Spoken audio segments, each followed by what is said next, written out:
Assalamualaikum warahmatullahi wabarakatuh. Halo, salam guru penggerak. Apa kabar ibu bapak guru hebat semua di seluruh Indonesia? Perkenalkan saya Rani Fuji Lestari, calon guru penggerak dari SDN 3 Mekarmukti, Kecamatan Mekarmukti, Kabupaten Garut. Izinkan saya pada pemaparan kali ini untuk memaparkan hasil aksi nyata modul 1.4 mengenai budaya positif. Perkenalkan, beliau berdua adalah fasilitator dan pengajar praktik saya, yaitu Bapak Zulharnudin dan Bapak Cucu Suryana.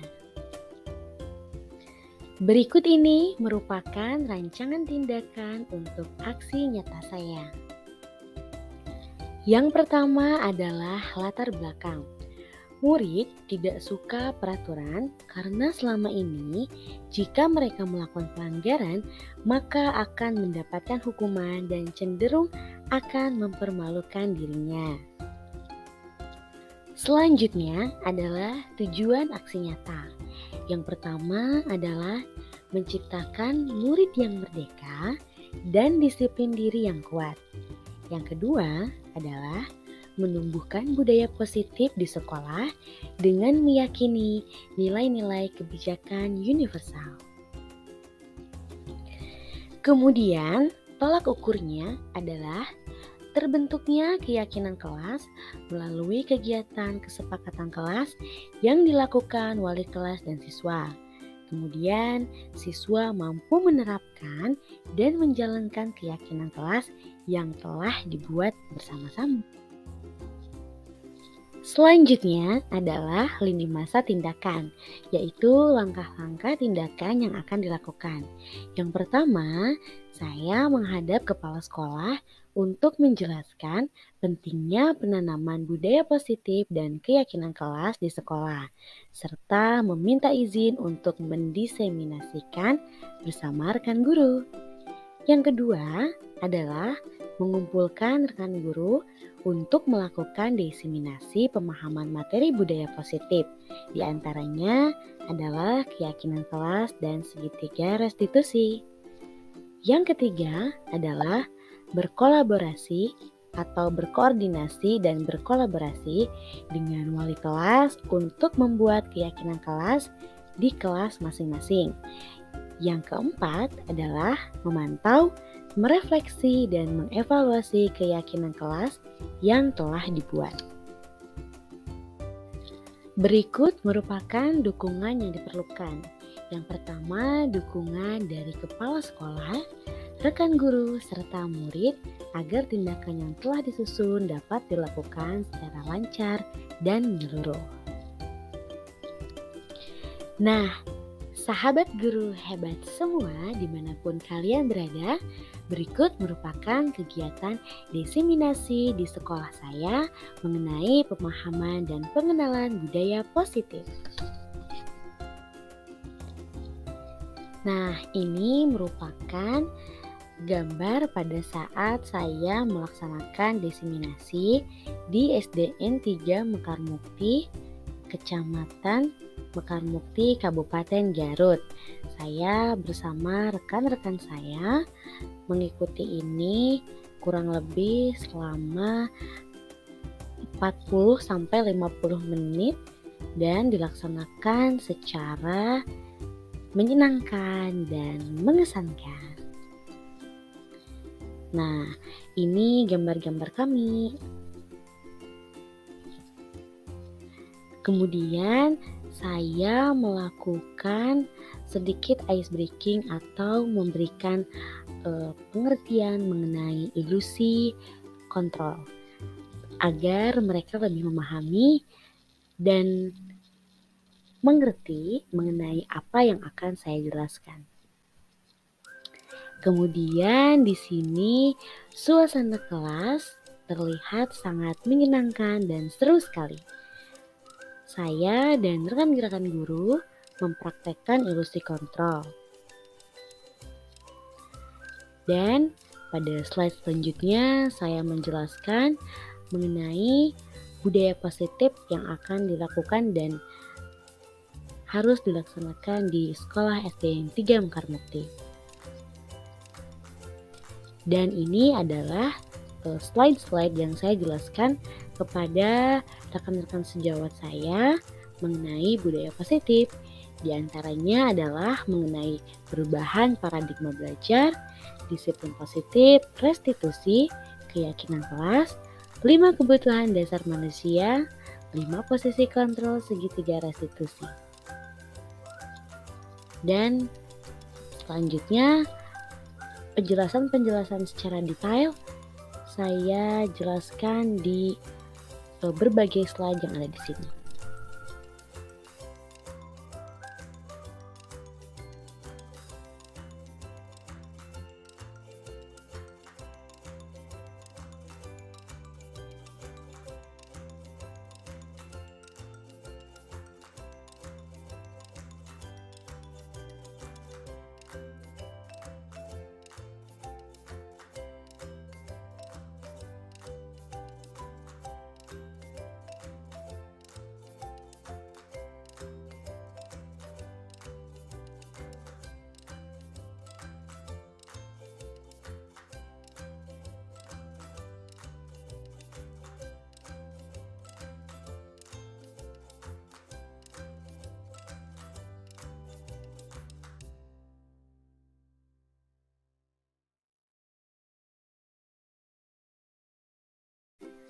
Nah, pada sesi penjelasan selanjutnya, ini adalah dihukum oleh penghargaan.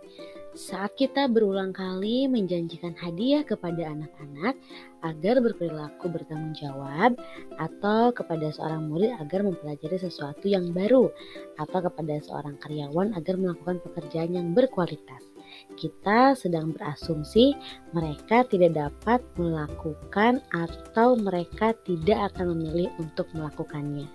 Itu menurut Alfika.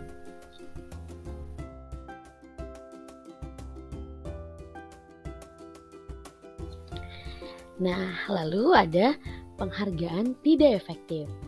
Suatu penghargaan adalah suatu benda atau peristiwa yang diinginkan, yang dibuat dengan persyaratan.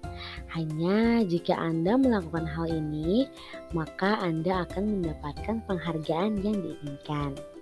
Kemudian, jika saya mengharapkan suatu penghargaan dan tidak mendapatkannya, maka saya akan kecewa dan berkecil hati, serta kemungkinan lain kali saya tidak akan berusaha sekeras sebelumnya. Selanjutnya, jika kita memberikan seseorang suatu penghargaan untuk melakukan sesuatu, maka kita harus terus-menerus memberikan penghargaan itu jika kita ingin orang tersebut meneruskan perilaku yang kita inginkan. Lalu, orang yang berusaha berhenti merokok atau orang yang berusaha diet menguruskan badan, bila diberikan penghargaan, maka dipastikan dia tidak akan berhasil. Kemudian selanjutnya penghargaan merusak hubungan. Nah, ketika seorang diberi penghargaan atau dipuji di depan orang banyak, maka yang lain akan merasa iri. Dan sebagian dari mereka akan tidak menyukai orang yang diberikan penghargaan tersebut. Nah, jika seorang guru sering memberikan penghargaan kepada murid-muridnya, besar kemungkinan murid-muridnya termotivasi hanya untuk menyenangkan gurunya. Mereka tidak akan bersikap jujur kepada guru tersebut. Lalu, penghargaan menciptakan persaingan di dalam kelas, dan persaingan menciptakan kecemasan. Mereka yang percaya bahwa mereka tidak memiliki kesempatan untuk mendapatkan penghargaan akan berhenti. Lalu, penghargaan mematikan kreativitas. Murid-murid diminta berpikir mengenai hadiah atau penghargaan yang bisa mereka dapatkan bila berhasil menulis sebuah puisi. Kreativitas kelompok murid-murid ini menjadi berkurang dibandingkan dengan yang tidak diberitahukan tentang hadiah yang mereka terima. Penelitian menunjukkan bahwa pekerjaan seni atau sebuah penulisan cerita menjadi kurang kreatif bila dijanjikan sebuah hadiah atau penghargaan. Nah, dalam tugas-tugas memecahkan masalah, para murid memakan waktu lebih lama dan memberikan jalan keluar kurang kreatif saat mereka dijanjikan suatu penghargaan. Nah, penghargaan menghukum. Penghargaan menghukum mereka yang tidak mendapatkan penghargaan. Misalnya dalam sistem ranking, mereka yang dapat ranking kedua akan merasa paling dihukum. Memberikan penghargaan dan hukuman adalah hal yang sama karena keduanya mencoba mengendalikan perilaku seseorang. Karena orang pada dasarnya tidak suka dikendalikan.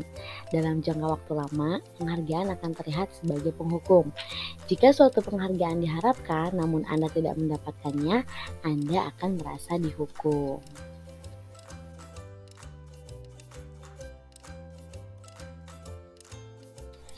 Nah, Bapak Ibu guru hebat, pada restitusi atau sebuah cara menanamkan disiplin positif pada murid ini adalah hal yang paling baru yang guru atau rekan sejawat saya dengar. Begitu ya rupanya. Jadi restitusi ini sebenarnya mungkin sudah sering dilakukan, tapi hanya baru mendengar istilahnya saja. Di mana restitusi ini adalah proses menciptakan kondisi bagi murid untuk memperbaiki kesalahan mereka, sehingga mereka bisa kembali pada kelompok mereka dengan karakter yang lebih kuat. Nah, restitusi ini memperbaiki hubungan, kemudian restitusi ini juga adalah tawaran, bukan sebuah paksaan.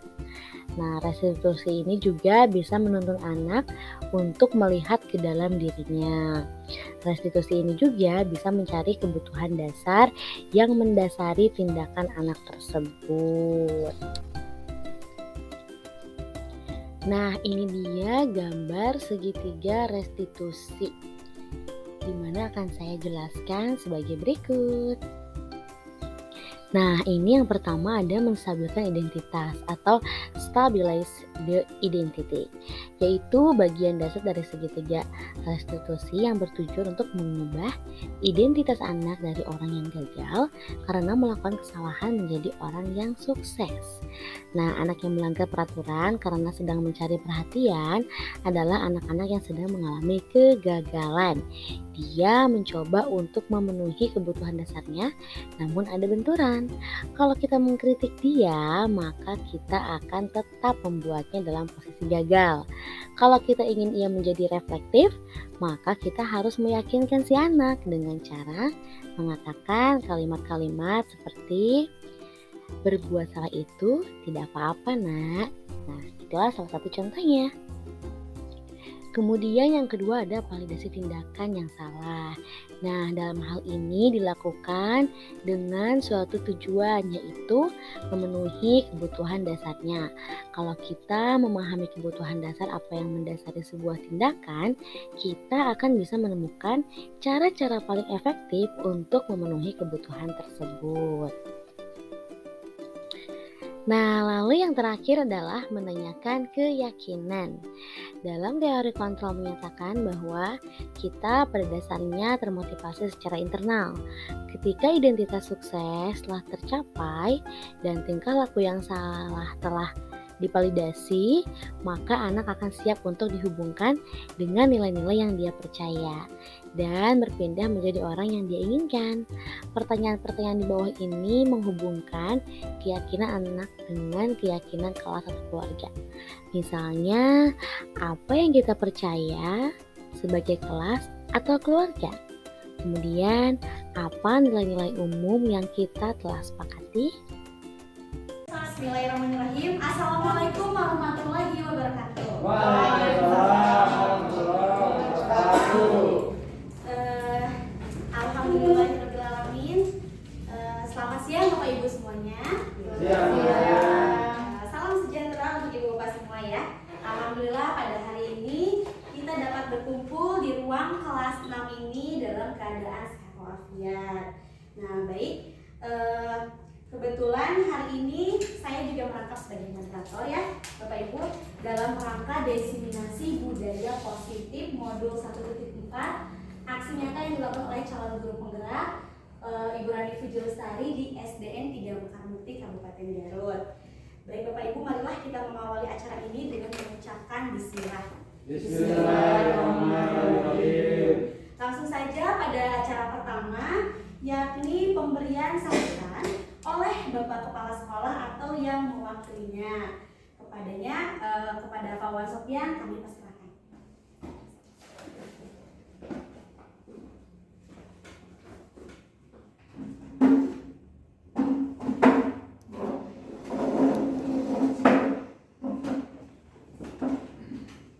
Bismillahirrahmanirrahim. Assalamualaikum warahmatullahi wabarakatuh. Waalaikumsalam warahmatullahi wabarakatuh. Alhamdulillah, marilah kita panjatkan puji dan syukur kehadirat Ilahi Rabbi yang telah memberikan izin kepada kita semua sehingga kita bisa kumpul di tempat ini tanpa kurang satu apapun. Bapak dan Ibu yang saya hormati, kami ucapkan terima kasih atas kehadirannya. Mungkin dalam hal ini untuk mendukung teman kita yaitu Ibu Rani Fujil Lestari yang mempromosikan diri untuk menjadi guru penggerak. Ya. Mungkin di kecamatan kita ini agak terlambat ya. Kalau dari kecamatan yang lain itu sudah dari tahun kemarin ada yang mempromosikan diri menjadi guru penggerak, dan kecamatan kita ini termasuk kecamatan yang terlambat ya, baru kali ini, sedangkan hari ini udah mencapai angkatan ke berapa Bu? Angkatan 8. Jadi terlambat beberapa tahap. Untuk itu kita tidak boleh berkecil hati, tetap semangat dan kita dukung Ibu Rani Fujil Lestari untuk menjadi guru penggerak. Bapak dan Ibu yang saya hormati, mungkin untuk menjadi guru penggerak itu tidak langsung otomatis ya menjadi guru penggerak, tapi harus melalui tahapan-tahapan, baik itu pengujian secara materi maupun disiplin ilmu, sehingga kita sebagai rekan sejawat sebaiknya mendukung apa-apa yang misalnya kalau diminta oleh Ibu Rani, kita harus mendukung, sekaligus menjadi motivasi untuk Ibu Bapak Sadayana untuk kedepannya sebagai motivasi untuk menjadi guru penggerak dan mengikuti jejak langkahnya. Mungkin sebagai kata pengantar dari saya dicukupkan sekian. Terima kasih atas perhatiannya. Assalamualaikum warahmatullahi wabarakatuh. Waalaikumsalam warahmatullahi wabarakatuh. Baik, terima kasih kepada Bapak Wan Sofyan yang telah memberikan sambutan dan kata pengantar bagi calon guru penggerak. Nah, kemudian Bapak Ibu, marilah kita beralih ke acara selanjutnya, yaitu diseminasi modul 1.4 calon guru penggerak angkatan 8 Kabupaten Garut SDN 3 Mekarmukti yang akan disampaikan oleh saya sendiri sebagai calon guru penggerak. Nah, baik, kita langsung saja. Seperti yang tertera di layar kaca, saya perkenalkan terlebih dahulu. Di paling sebelah kanan itu ada Pak Zulhamudin sebagai fasilitator saya. Beliau berasal dari Kota Batam. Kemudian ada Pak Cucu Suryana selaku pengajar praktik, beliau berasal dari Kecamatan Talegong, dan saya Rani Fujil Lestari berasal dari Kecamatan Mekarmukti. Kemudian inilah materi yang akan saya sampaikan ya. Ada sekitar 7 pembahasan yang akan kita bahas mengenai budaya positif. Nah, yang pertama di sini ada perubahan paradigma belajar. Kemudian yang kedua ada disiplin positif, yang ketiga ada restitusi, yang keempat ada keyakinan kelas, yang kelima adalah 5 kebutuhan dasar manusia, yang keenam 5 posisi kontrol, dan yang ketujuh adalah segitiga restitusi. Baik, selanjutnya di sini saya ingin mengajak Bapak Ibu dulu untuk membuat sebuah ilusi kontrol disebutnya. Sebuah ilusi kontrol di mana next dulu. Nah, di sini ada pernyataan yang pertama. Apakah Bapak Ibu setuju dengan pernyataan ini? Yang pertama, hukum dapat mendisiplinkan anak. Setuju apa tidak? Setuju. Setuju ya. Setuju. Yang kedua ada pemberian hukuman dengan hal positif seperti membersihkan halaman sekolah dapat meningkatkan disiplin anak. Setuju kira-kira apa tidak? Setuju. Setuju ya. Setuju ya, baik. Nah, dari pernyataan tersebut kita akan memberikan contoh ilusi. Di sini saya punya secari kertas. Ini boleh dibagi dua ya. Dibagi dua. Silahkan ibu bapak menuliskan satu hal yang paling berharga dalam hidup. Misalkan apapun itu, entah itu uang, jabatan, atau misalkan anak, atau misalkan apapun, tulis hal yang paling berharga dalam hidup. Boleh disobek dibagi dua dan tiga, karena itu butuh kecil saja. Hal yang berharga, terserah itu ya. Ya biar tidak ini.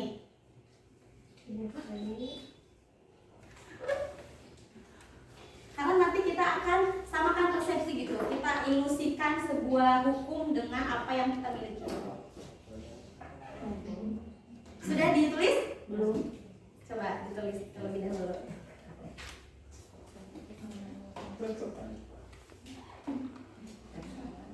Nanti Bapak Ibu secara berpasangan untuk saling memegang dengan erat satu sama lain, tapi dipegangnya oleh tangan masing-masing. Kemudian nanti saya akan instruksikan kembali langkah selanjutnya.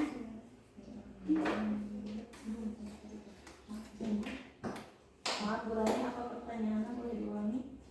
Tuliskan hal yang paling berharga dalam hidup Bu Antam.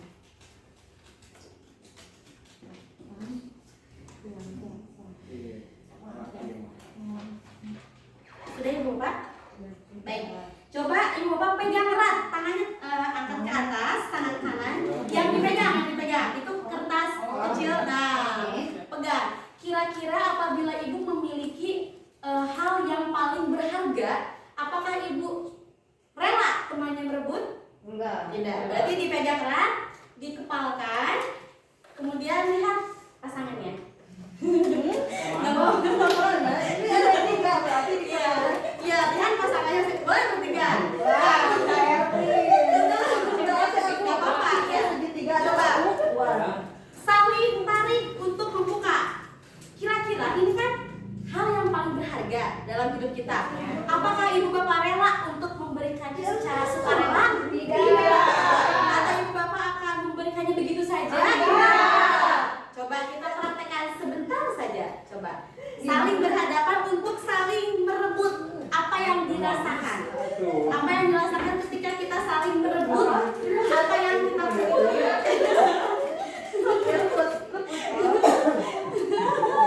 Rela. Baik, cukup Bapak Ibu, baik. Terima kasih.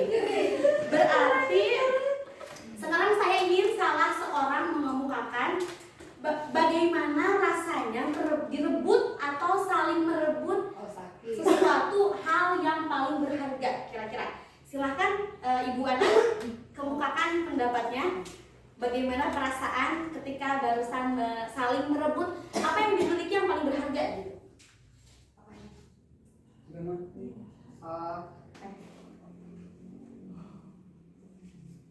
Nah, ibu-ibu dan bapak-bapak, tadi kita sudah menggenggam ya, hal berharga apa yang kita miliki. Kemudian teman kita merebut. Nah, tadi coba siapa di sini, coba Ibu Anan kemukakan sharing pendapatnya mengenai hal yang tadi kita lakukan. Bagaimana sikap Anda apabila Anda hal yang berharga dari Anda direbut oleh orang lain? Kalau itu mah gak bisa ya, soalnya kan apa benda yang kita miliki atau gak bisa direbut oleh orang lain atau gak bisa dipaksa lagi. Betul. Kira-kira apa yang Ibu Anan rasakan pada saat direbut gitu? Oh, tentu sakit Ya, rasanya. Kemudian senang tidak Ibu Anan dipaksa untuk melakukan hal tersebut? Nah, itu mah gak senang. Tidak ya, pasti tidak senang. Hal yang Bagaimanapun orang lain merayu, menghardik, bahkan mengancam, apabila kita memiliki hal yang berharga itu tidak akan kita berikan. Nah, sebenarnya itu merupakan sebuah ilusi ya Ibu Bapak, bahwa dalam hukum kontrol murid yang kita paksa, bagaimanapun kita paksa, apabila anak tersebut memang belum mengizinkan untuk ia mau mengikuti aturan, ya akan sulit gitu. Jadi kita sebagai guru itu tidak boleh memaksakan anak tidak inginkan. Nah, berhubungan dengan hal tersebut, maka di sini akan kita bahas mengenai perubahan paradigma belajar dari ilusi guru mengontrol murid. Nah, di sini pada dasarnya kita tidak memaksa murid untuk berbuat sesuatu jikalau murid tersebut memilih untuk tidak melakukannya. Walaupun tampaknya kita sedang mengontrol perilaku murid tersebut. Nah, hal ini karena murid tersebut sedang mengizinkan dirinya untuk dikontrol. Saat itu bentuk kontrol guru menjadi kebutuhan dasar yang dipilih murid tersebut. Nah, teori kontrol menyatakan bahwa semua perilaku memiliki tujuan, bahkan terhadap perilaku yang tidak dia sukai. Seperti itu kira-kira ya. Nah, selanjutnya di sini ada kata-kata dari Bapak Ki Hajar Dewantara. Bila kita ingin membuat kemajuan perlahan, sedikit-sedikit ubahlah sikap atau perilaku Anda. Namun bila kita ingin memperbaiki cara utama kita, maka kita perlu mengubah kerangka acuan kita. Ubahlah bagaimana Anda melihat dunia, bagaimana Anda berpikir tentang manusia, ubahlah paradigma Anda, skema pemahaman, dan penjelasan aspek-aspek tertentu tentang realitas. Nah, di sini kita berbicara tentang disiplin positif. Nah, ada nilai-nilai kebajikan dimensi profil pelajar Pancasila. Profil pelajar Pancasila ini akan sangat akrab dengan kita apabila kita sudah memakai kurikulum Merdeka. Tapi karena kita sekarang masih memakai kurikulum 2013, jadi belum cukup akrab dengan kita ya. Nah, saya jelaskan terlebih dahulu. Yang pertama ada beriman bertakwa kepada Tuhan Yang Maha Esa. Tentu di sini saya mengucapkan terima kasih kepada Ibu Bapak karena berhubung atau apa ya, kesinambungan daripada nilai-nilai kebijakan nomor 1 ini seperti yang sudah setiap hari kita lakukan. Pagi-pagi berdoa, kemudian pulang sekolah berdoa, pembiasaan dalam membaca ayat-ayat Al-Quran di pagi hari minimal 3 surat kan ya, kita sudah membiasakan itu dan itu sudah diterapkan di sekolah kita. Yang kedua ada berkebinekaan global. Pada berkebinekaan global ini seperti yang sudah kita laksanakan setiap hari Senin, melaksanakan upacara bendera, kemudian saya juga sering melihat dan kita semua juga berkolaborasi dalam melatih anak-anak untuk melaksanakan upacara bendera. Kemudian selain itu pada hari Kamis juga kita memakai baju adat Sunda. Nah, baju adat Sunda tersebut mencerminkan kebinekaan kita sebagai warga sekolah. Kemudian yang ketiga ada gotong royong. Gotong royong ini banyak sekali hubungannya, seperti dengan rasa empati yang baru-baru kemarin kita laksanakan ya. Bergotong royong dalam menjenguk anak didik kita yang sakit, terkena musibah gitu kan, kita bersama-sama dalam menunjukkan rasa empati. Kemudian kita juga sering melakukan jumsi pada hari Jumat ya, Jumat bersih dan lain sebagainya, itu termasuk nilai-nilai kebajikan dalam gotong royong. Kemudian ada mandiri. Tentu mandiri ini sudah kita terapkan di kelas secara secara kontinu, selalu dilaksanakan setiap hari, di mana kita menyuruh atau membimbing anak untuk melaksanakan dan menyelesaikan tugasnya sendiri. Itu bisa dibilang sebagai mandiri. Kemudian bernalar kritis, tentu dalam setiap pembelajaran, apalagi dalam setiap mau masuk kelas kan kita selalu pembiasaan dari zaman embun pagi, kemudian melaksanakan membaca literasi ya untuk 15 menit sebelum pembelajaran. Itu juga sama bernalar kritis, karena di situ kita bisa menyuruh anak untuk membaca sebelum memasuki materi pembelajaran. Itu juga bernalar kritis dan kreatif. Tentu dalam kreatif banyak ya kegiatan-kegiatan yang sering kita ikuti dalam pelaksanaan perlombaan ataupun dalam pelaksanaan kegiatan yang dilaksanakan di sekolah, acara-acara perpisahan yang lainnya. Barangkali nilai-nilai kebajikan ini sudah ada ya di sekolah kita di SDN 34 Muti. Insya Allah nanti apabila sudah berganti kurikulum, pembiasaan ini akan terus dilakukan secara konsisten. Kemudian nilai-nilai kebajikan selanjutnya ini adalah mengacu pada di sini ada keyakinan kelas. Ini berkesinambungan. Mengapa harus keyakinan kelas? Pasti apakah Ibu Bapak sudah mendengar kata istilah keyakinan kelas? Sudah belum? Apa masih asing gitu? Asing ya, masih asing. Sebenarnya keyakinan kelas ini adalah kata lain dari peraturan, namun dalam istilah kurikulum Merdeka. Jadi kalau dalam dulu kita sering mendengar harus disiplin, itu kan kesannya itu terlalu berat. Nah, ketika di kurikulum Merdeka ini sedikit dirubah dalam bahasa, dalam kosakata. Jadi namanya itu jadi lebih iya lebih akrab gitu. Jadi keyakinan kelas. Nah, keyakinan kelas itu merupakan aturan, namun isinya tidak ada kata seperti dilarang makan. Jadi kata itu diganti. Kalau peraturan kan ada kata dilarang. Kalau keyakinan kelas kata-katanya dirubah. Jadi di kelas bukan tidak boleh ya. Dilarang makan berarti di dalam kelas sebaiknya anak-anak melaksanakan pembelajaran dengan tidak makan. Jadi katanya itu dirubah, jangan hanya dilarang gitu. Jadi katanya itu jadi diperhalus gitu.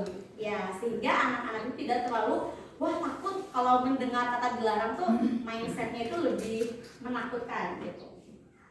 Kemudian di sini, nah ini ada contoh keyakinan kelas. Yang pertama, keyakinan kelas. Yang pertama, di sini ada contoh kelas 1 dan kelas 5. Kelas 1 misalkan, setiap anggota kelas perlu belajar. Nah, kalau di kelas 5 senantiasa menjadi diri terbaik. Jadi itu kata-katanya itu dirubah, tapi dibuat sesuai tingkatan kelas. Di kurikulum mereka itu memang seperti itu. Kemudian ini kelas 7, contoh di kelas 7 seperti ini. Kami meyakini bahwa sangat penting untuk menghormati semua orang dan barang milik orang lain. Kalau mungkin kata-kata yang sering kita dengar itu adalah harus saling menghormati sesama. Nah itu jadi dirubah, kata-katanya lebih menarik seperti itu. Nah kemudian selanjutnya ada kebutuhan dasar manusia. Nah seperti yang kita rasakan juga sebagai manusia dewasa gitu ya, sebagai orang dewasa, anak kecil juga sama memiliki kebutuhan dasar. Ada 5, Ibu Bapak, kebutuhan dasar yang harus dimiliki oleh manusia. Yang pertama, kasih sayang dan rasa diterima atau love and belonging. Kemudian ada kebebasan, kemudian ada kesenangan, penguasaan dan bertahan hidup.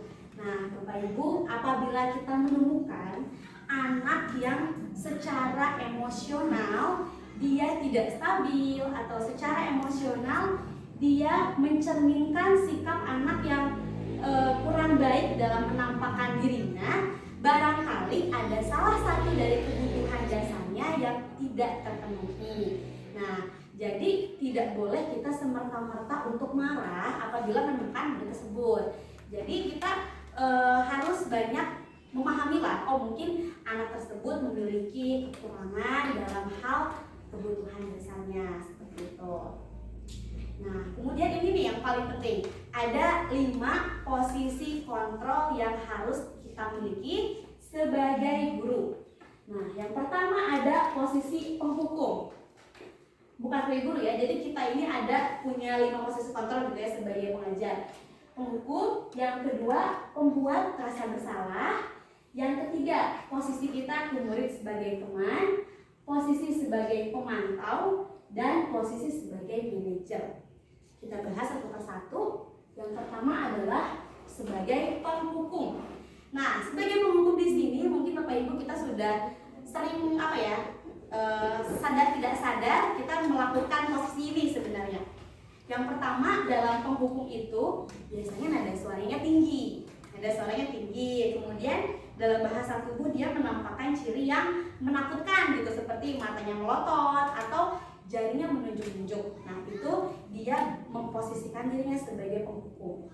Nah, misalkan ada contoh kalimat terlambat lagi, pasti terlambat lagi, selalu datang terlambat. Kapan kamu bisa datang tepat waktu? Nah, tanyakan kepada diri Anda bagaimana perasaan murid bila guru berbicara seperti itu pada saat muridnya datang terlambat gitu. Karena di sini hasilnya kemungkinan apabila kita memposisikan diri sebagai penghukum ya, kemungkinan murid marah dan mendendam atau dia bersifat agresif. Nah, bisa jadi sesudah kembali duduk murid tersebut akan mencoret-coret bukunya atau misalkan dia mencoret-coret mejanya gitu kan. Lebih buruk lagi sepulang sekolah murid melihat motor atau misalkan mobil Bapak Ibu, kemudian dia akan menggores karena dia mendendam gitu atas sikap kita sebagai penghukum. Nah, ini kira-kira gambaran ya, barangkali sikap penghukum ini tentu harus kita hindari. Yang kedua adalah membuat rasa bersalah. Nah, posisi ini nada suaranya biasanya memelas, halus atau bahkan sedih. Bahasa tubuhnya merapat pada anak seperti lesu gitu ya. Adik, kamu ini bagaimana ya? Kamu sudah berjanji dengan ibu tidak akan terlambat lagi. Kamu kenapa ya senang sekali mengecewakan ibu? Ibu benar-benar kecewa sekali. Bagaimana perasaan murid bila ditegur seperti itu? Kemungkinan hasilnya itu adalah murid akan merasa bersalah. Bersalah telah mengecewakan ibu atau bapak gurunya. Murid juga akan merasa menjadi orang yang gagal dan tidak sanggup membahagiakan orang lain. Nah, kadangkala sikap seperti ini lebih berbahaya dari sikap penghukum karena emosi akan tertanam rapat di dalam murid tersebut untuk menahan perasaannya. Tidak seperti murid dalam dengan guru penghukum, di mana murid bisa menumpahkan amarahnya walaupun dengan cara negatif gitu. Nah, murid tertekan seperti inilah yang tiba-tiba bisa meletus amarahnya dan bisa menyakiti dirinya sendiri atau orang lain. Kemudian yang ketiga adalah posisi kontrol sebagai teman. Nah, nada suaranya ramah gitu, terlihat akrab dan bercanda. Bahasa tubuhnya merapat pada murid, kemudian mau dan senyum gitu, jenaka. Nah, adik, ayolah, bagaimana sih kamu gitu? Kemarin kamu sudah janji ke bapak bukan? Kenapa terlambat lagi? Sambil tertawa ringan. Ya sudah, tidak apa-apa, duduk dulu.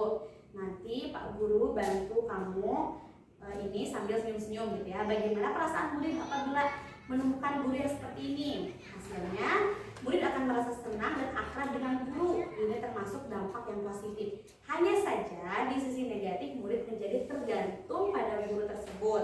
Bila ada masalah, dia merasa bisa mengandalkan guru tersebut untuk membantunya. Akibat lain dari posisi teman, si adik ini hanya akan berbuat sesuatu bila yang menyuruhnya adalah guru tersebut, dan belum tentu berlaku sama dengan guru atau siswa yang lain. Jadi posisi teman ini juga nampaknya masih kurang tepat ya dilaksanakan bagi kita. Kemudian ada posisi pemantau. Nah, nada suara datar, bahasa tubuhnya yang formal. Misalkan guru, adik, tahukah kamu jam berapa kita memulai? Adik, tahu Pak. Gurunya, kamu terlambat 15 menit. Apakah kamu sudah mengerti konsekuensi yang harus dilakukan bila terlambat? Adik menjawab, paham Pak, saya harus tinggal di kelas pada jam istirahat nanti dan mengerjakan tugas ketertinggalan saya. Ya benar, nanti pada saat jam istirahat kamu harus tinggal di kelas untuk menyelesaikan tugas yang tertinggal tadi. Saya tunggu. Kemudian bagaimana dampaknya apabila kita bersikap sebagai kontrol pemantau? Hasilnya murid itu memahami konsekuensi yang harus dijalankan karena telah melanggar salah satu peraturan sekolah. Guru tidak menunjukkan suatu emosi yang berlebihan, menjadi marah atau membuat merasa bersalah. Nah, murid tetap dibuat tidak nyaman, yaitu dengan harus tinggal kelas pada waktu jam istirahat dan mengerjakan tugas. Guru tetap harus memantau murid pada saat mengerjakan tugas jam istirahat, karena murid tidak bisa ditinggal seorang diri. Dan yang terakhir, posisi manajer. Nah, di sini nada suaranya itu tulus, bahasa tubuh tidak kaku dan mendekat ke murid. Guru, ada contoh percakapannya. Adik, apakah kamu mengetahui jam berapa sekolah dimulai? Adik, tahu Pak, pukul 7. Ya, jadi kamu terlambat. Kira-kira bagaimana kamu akan memperbaiki masalah ini? Saya bisa menanyakan teman saya Pak untuk mengejar tugas tertinggal saya. Baik, itu bisa dilakukan. Apakah besok akan ada masalah untuk kamu agar bisa hadir tepat waktu ke sekolah? Tidak Pak, saya bisa hadir tepat waktu. Baik, saya hargai usahamu untuk memperbaiki diri. Bagaimana perasaan murid apabila kita berposisi sebagai manajer? Di sini fokus ada pada murid, bukan untuk membahagiakan guru atau orang tua. Di sini murid sudah mengetahui adanya suatu masalah dan sesuatu perlu terjadi. Bila guru mengambil posisi pemantau, guru akan melihat apa konsekuensinya, apa peraturannya. Namun pada posisi manajer, guru akan mengembalikan tanggung jawab pada murid untuk mencari jalan keluar permasalahannya. Jadi dari 5 posisi kontrol ini, rupanya posisi manajer itu adalah posisi yang paling tepat untuk kita sebagai guru ya Bapak Guru. Nah, kemudian di sini ada identitas gagal dan identitas sukses. Misalkan hukuman. anak belajar menyembunyikan kesalahan. Konsekuensinya anak belajar taat peraturan. Nah, kemudian ada restitusi. Restitusi ini adalah, nanti akan saya jelaskan kembali, murid atau anak memecahkan masalah. Jadi seperti posisi control manager tadi, daripada kita menghukum, lebih baik kita mencari solusinya. Jadi apabila ada anak yang kesiangan, setidaknya kita memberi ruang dulu untuk dia kesempatan. Jadi tidak semerta-merta langsung kena hukuman seperti itu. Nah, ada lagi penjelasan mengenai yang pertama ada dihukum oleh penghargaan.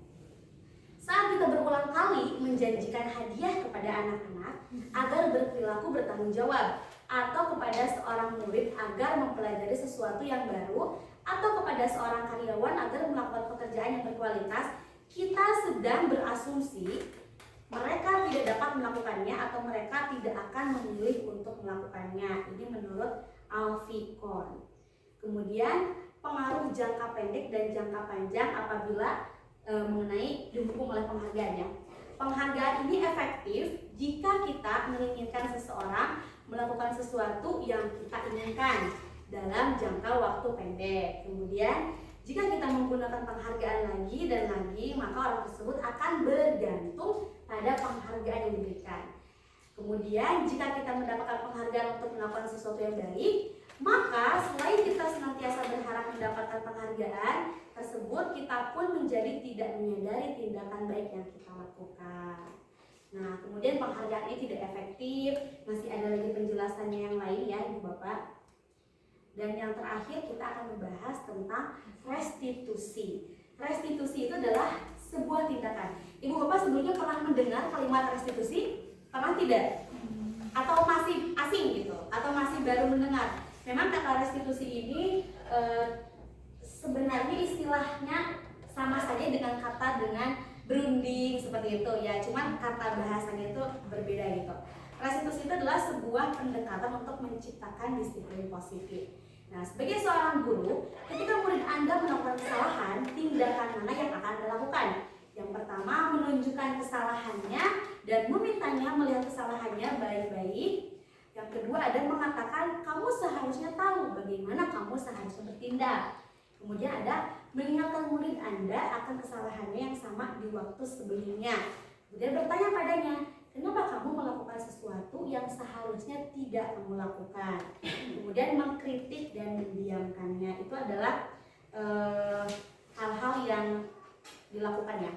Kemudian ini restitusi sebuah cara menanamkan disiplin positif pada murid. Nah, restitusi di sini adalah proses menciptakan kondisi bagi murid untuk memperbaiki kesalahan mereka sehingga mereka bisa kembali pada kelompok mereka dengan karakternya yang lebih kuat. Nah, di sini ada restitusi merupakan hubungan, kemudian merupakan sebuah tawaran, bukan sebuah paksaan. Kemudian restitusi juga mengembalikan murid yang berbuat salah pada kelompoknya. Nah, ini ada segitiga restitusi, di mana segitiga restitusi ini ada validasi tindakan yang salah, menanyakan keyakinan, dan menstabilkan identitas. Jadi apabila kita menerapkan segitiga restitusi, kita akan menerapkan validasi tindakan. Misalnya kita bertanya dulu, memvalidasi apakah perbuatannya itu benar atau salah, seperti kalimat yang sudah tadi dijelaskan. Kemudian menanyakan keyakinannya atau alasannya kenapa, dan menstabilkan identitasnya. Jadi pada akhirnya kita menemukan solusi dari masalahnya, bukan sebagai penghukum. Nah, di sini ada beberapa hal tentang sisi-sisi menstabilkan identitas. Ada 3 ya. Yang pertama, bagian dasar dari segitiga bertujuan untuk mengubah identitas anak dari orang yang gagal karena melakukan kesalahan menjadi orang yang sukses. Anak yang melanggar peraturan karena sedang mencari perhatian adalah anak yang sedang mengalami kegagalan. Dia mencoba untuk memenuhi kebutuhan dasarnya, namun ada benturan. Nah, kalau kita mengkritik dia, maka kita akan tetap membuatnya dalam posisi gagal. Nah, kalau kita ingin ia menjadi reflektif, maka kita harus meyakinkan si anak dengan cara mengatakan kalimat-kalimat seperti berbuat salah itu tidak apa-apa. Nah, kemudian kita memberikan nasihat lain. Kemudian ada kalimat lain, tidak ada manusia yang sempurna. Jadi sebenarnya lebih dalam bahasa yang halus seperti itu. Kemudian sisi yang kedua, dalam memvalidasi tindakan yang salah. Setiap tindakan kita dilakukan dengan suatu tujuan, yaitu memenuhi kebutuhan dasar. Kalau kita memahami kebutuhan dasar, apa yang mendasari sebuah tindakan? Nah, kita akan bisa menemukan cara-cara paling efektif untuk memenuhi kebutuhan tersebut. Kita mungkin tidak suka sikap seorang anak yang terus-menerus merengek gitu kan. Nah, kemudian ada beberapa hal, kalimat-kalimat di bawah ini yang mungkin terdengar asing buat guru, namun bila dikatakan dengan nada tanpa menghakimi akan memvalidasi kebutuhan mereka. Seperti, padahal kamu bisa ya melakukannya, padahal kamu bisa ya melakukan hal lebih buruk dari ini. Itu tuh seperti sebuah sindiran gitu ya kalau tersebut. Kemudian kamu pasti punya alasan mengapa melakukan hal itu. Jadi itu kata-katanya diganti dengan kata-kata yang bisa membuat anak tidak marah, tapi kita bisa dengan halus gitu. Kemudian yang ketiga adalah menanyakan keyakinan. Nah, dalam teori kontrol menyatakan bahwa kita pada dasarnya termotivasi secara internal. Ketika identitas sukses telah tercapai, langkah satu dan langkah laku yang salah telah divalidasi. Kemudian langkah dua telah divalidasi, dan langkah yang ketiga ini adalah anak akan siap untuk dihubungkan dengan nilai-nilai yang dia percaya. Nah, di sini ada kata-katanya seperti apa yang kita percaya sebagai kelas atau keluarga. Apa yang kita percaya sebagai kelas atau keluarga. Nah, ini rupanya menanyakan keyakinan di dalam kelas ya. Kemudian apa nilai-nilai umum yang telah kita sepakati. Tadi yang membuat keyakinan kelas dulu. Jadi di kelas itu membuat keyakinan kelas atau kata lain dari peraturan. Jadi nanti ditanya, kamu ingat gak kita dulu pernah buat keyakinan kelas? Nah, kira-kira apa yang telah kita sepakati? Jadi nanti menanyakan dia telah melanggar atau tidak mengenai keyakinan kelas. Kemudian apa bayangan kita tentang kelas yang ideal? Kamu mau jadi orang yang seperti apa? Dan lain sebagainya. Nah, rupanya ibu bapak kita sudah selesai dalam pembahasan budaya positif yang diterapkan di SDN 3 Mukamukti ini ya. Nah, rupanya dari penjelasan saya tadi, apakah ibu bapak ada yang mau bertanya? Baik, bapak ibu, rupanya sekian penjelasan dari saya mengenai budaya positif. Nah, dari penjelasan tadi, kira-kira apakah ada yang ingin ditanyakan oleh ibu bapak guru? Silahkan tunjuk tangan. Apabila ada yang ingin bertanya, kita akan selesaikan masalahnya bersama-sama. Baik, silahkan ada yang mau bertanya? Ya, Ibu Ega, bagaimana? Izin bertanya ya Bu, Ya. bagaimana misalkan ada anak nih yang udah diterapin ya, yang kelima tadi itu udah diterapkan Iya, saatnya, betul. tapi dari sikap anaknya belum ada perubahan yang signifikan, misalkan masih begitu-begitu saja, kiranya harus diperlakukan seperti apa anak tersebut supaya ada perubahan yang lebih baik. Baik, terima kasih kepada Ibu Ega. Rupanya Ibu Ega ini mengajar kelas 1 ya Ibu Ega ya. Nah, tentu ya kalau kita melihat dari sudut pandang karakter anak, kelas 1 itu memang masih dalam masa-masa bukan balita ya, anak-anak gitu lah ya, belum bisa mampu mengontrol dirinya gitu. Berarti kita yang harus punya kontrol gitu. Nah, tadi sudah saya jelaskan ada 5 ya posisi kontrol. Tadi Ibu Ega bilang sudah melaksanakan gitu ya. Salah satu bahkan hampir semua di antara kontrol posisi tersebut. Namun si anak tersebut masih tetap bebal atau masih tetap sulit gitu untuk diberikan solusinya gitu. Nah, barangkali jawaban saya juga bukan tidak yakin ya, belum sempurna gitu ya, bisa dicari di referensi lain. Tapi kalau menurut saya secara pribadi, apabila kita menemukan anak tersebut, sebaiknya yang pertama dan utama itu adalah melakukan pendekatan ya Ibu Ega. Jadi kita melakukan pendekatan dulu, barangkali ada kebutuhan atau salah satu dari kebutuhan anak tersebut tidak terpenuhi seperti itu. Karena biasanya anak yang terkesan cari perhatian atau ingin diperhatikan, biasanya dia memiliki hal yang hilang dalam kebutuhan dasarnya gitu. Nah, itu tugas kita adalah pendekatan. Namun pendekatannya ini juga tidak bisa dilakukan secara langsung dengan anak. Bisa kita melibatkan kolaborasi dengan orang tua gitu kan. Terus juga kita bisa melakukan pemantauan secara kontinu gitu. Apabila sudah diperhatikan, didekati dan kolaborasi dengan orang tua, apakah ada perubahan atau tidak. Jadi dicoba dulu untuk melakukan pendekatan dan dicoba dulu untuk mengetahui gitu, mencari tahu kebutuhan dasar apa yang kurang. Nah, nanti kalau kita menemukan, kita bisa membantu dalam memenuhi kebutuhan dasar tersebut. Ibu Ega juga kan sebagai orang tua di kelasnya gitu ya. Terima kasih Ibu Ega. Barangkali ada yang lain atau sudah merasa cukup? Cukup ya Ibu Bapak. Baik, terima kasih atas perhatiannya. Saya senang sekali dan saya berterima kasih sekali atas waktunya karena sudah meluangkan waktu yang cukup lama gitu ya. Sekarang juga sudah waktunya jam pulang gitu, jam siang. Saya ucapkan terima kasih banyak. Sekian dari saya. Wabillahi taufiq hidayah. Assalamualaikum warahmatullahi wabarakatuh. Waalaikumsalam warahmatullahi wabarakatuh. Nah, berikut ini adalah contoh penerapan budaya positif yang sudah dilaksanakan oleh saya di SDN 3 Mekar Mukti.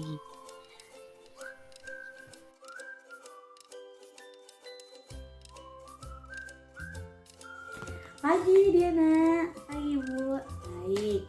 Tadi sudah istirahat ya? Sudah. Diana tahu tidak kenapa Ibu memanggil Diana ke sini? Tidak, Bu. Tidak. Coba Ibu bertanya, tadi kamu berangkat pukul berapa dari rumah? Yang 7.15, Bu. Sedangkan sekolah kita masuknya pukul berapa? Yang 7. Pukul 7. Berarti Diana terlambat apa tidak? Terlambat, Bu. Terlambat ya. Nah, terlambat itu perbuatan yang baik apa yang buruk? Yang buruk. Yang buruk. Nah, baik. Di sini Ibu tidak akan menyalahkan Diana ya, karena Ibu juga pernah mengalami kesiangan apabila Ibu menghadiri sebuah acara atau sebuah undangan. Jadi Ibu juga pernah kesiangan. Nah, tapi di sini Ibu akan membantu Diana mencari solusi agar Diana tidak terlambat lagi ya. Nah, kira-kira Diana ini kenapa kesiangan? Tidurnya, Bu, kemalaman. Oh, tidurnya kemalaman.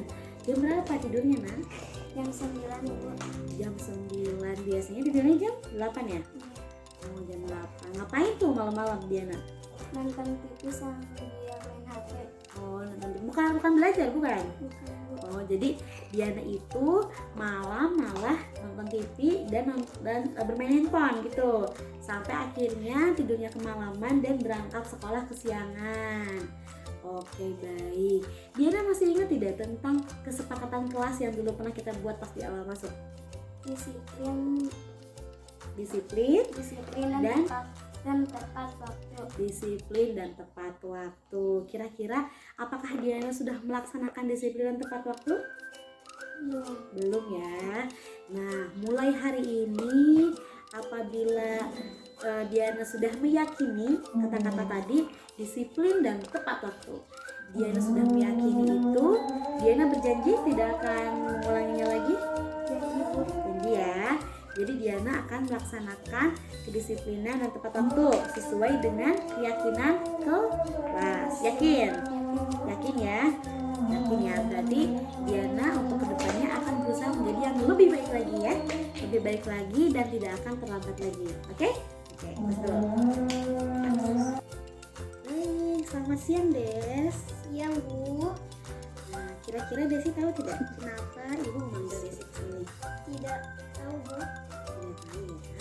Tadi Ibu melihat pada saat di kelas sedang mengerjakan ulangan, Desi sepertinya melihat ulangan harian temannya atau mencontek timnya Diana. Betul tidak? Betul ya. Kira-kira apakah itu perbuatan baik? Tidak, betul. Nah, di sini Ibu tidak akan menyalahkan siapapun. Setiap orang itu pasti punya kesalahannya. Maksud Desi, tadi mencontek itu adalah perbuatan yang salah. Tapi di sini Ibu tidak akan menyalahkan siapapun ya. Di sini Ibu akan mencari solusi bagaimana agar Desi tidak mencontek lagi. Nah, coba Desi pasti punya alasan kenapa Desi melakukan itu. Tadi malam Bu saya tidak menghafal. Tidak menghafal, pantas saja. Kira-kira kenapa kamu tidak menghafal?